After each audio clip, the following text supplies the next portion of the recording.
สิบนิ้วขอขมาน้อมยกขึ้นใส่แต่ขาขอขมาวันทาต่อผู้สูงอายุเป็นตัวแทนของเราเป็นบุญคุณอันสูงส่งผู้จิตใจขนมลูกน้ำตาลห้วยแก้วมานี่ลำดับเป็นพ่อยผมนั้นเป็นผู้น้อยขอเย็นลำตามคำสอนผู้พระธรรมแต่แนวดีแม่ก็มีแนวหอนวันบรรจุแต่แรกเริ่มคือวันดีที่มาหอม14 พฤศจิกายนปี2540ด้วยความรู้อันหนาแน่นการพันได้หนึ่งต่อมาเรียกของขวัญจากฟ้าให้มาอยู่ในสังกัดการทำงานเริ่มเห็นชัดตั้งแต่เข้าเป็นผู้นอนแม่นนักเรียนสิหลายร้อยผู้บอกเลยแม่นไหววันว่าเรื่องการทำงานผู้วัฒนภูมิบอกเลยได้ไม่ละเลยผมขอไกลไว้ก่อนเคยทั้งเรื่องการศึกษา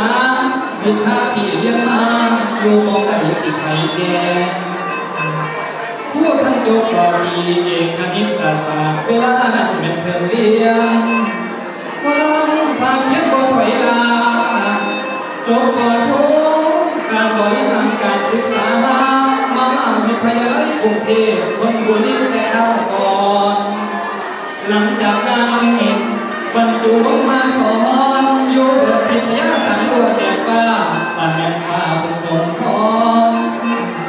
เอาความรู้มาปากตอนสอนนักเรียนให้เก่งอีกยังทันถ้านักเรียนสอนคงนั้นจริงๆนักเรียนได้เกิดย้อนทบทวนไปให้จนฟังความสามารถของคำหาผู้เปรียบแห่งบ่มีคนผู้ดีทั้งหน้าตาผู้วัฒนาของทงทานค่อยบัณฑิตขึ้นเป็นดาวทงทั้งกายและใจพ่อเพื่อสิทธิเจ้าผู้สุขคนขอบคุณท่านไม่หลายล้นลูกศิษย์ว่าไม่หลายเหลือยังจดจำคำสอนที่พ่อผู้สอนไป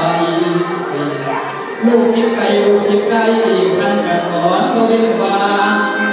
ค่อยโปรดทำให้ศิษย์น้อยเดินทางที่เป็นผู้ควร